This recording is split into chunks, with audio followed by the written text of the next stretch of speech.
एक गांव में रवि नाम का एक युवक रहता था। वह बहुत होशियार था, लेकिन उसे आलस्य की आदत थी।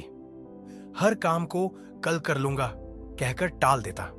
उसके पिता किसान थे और हमेशा उसे मेहनत करने की सीख देते, लेकिन रवि अपनी आदत से मजबूर था। एक दिन उसके पिता ने उसे एक सुंदर बगीचे में ले जाकर कहा, बेटा, अगर तुम इस बीज को आज बो दो तो कुछ महीनों में तुम्हें मीठे फल मिलेंगे। लेकिन रवि ने टालते हुए कहा, पिताजी, मैं इसे कल बो दूंगा। समय बीतता गया और रवि बार बार यही कहता रहा। महीनों बाद जब वह बगीचे में गया तो देखा कि उसके दोस्तों के पेड़ हरे भरे हो चुके थे और उनमें मीठे फल लगे थे, लेकिन उसके हाथ में अब भी वही बीज था। उसे अपनी गलती का एहसास हुआ। वह भागकर पिता के पास गया और बोला, पिताजी, अब मैं मेहनत करूंगा, कृपया मुझे एक और मौका दें।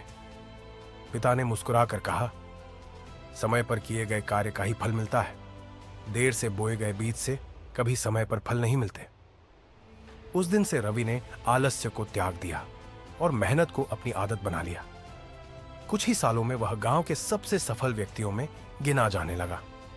अगर आप जीवन में कुछ बड़ा पाना चाहते हैं तो आलस्य को छोड़कर मेहनत को अपनाइए, क्योंकि आज का किया गया काम ही कल का फल देता है। मोटिवेशनल और इंफॉर्मेटिव वीडियो देखने के लिए वीडियो को लाइक और चैनल को सब्सक्राइब कर लें।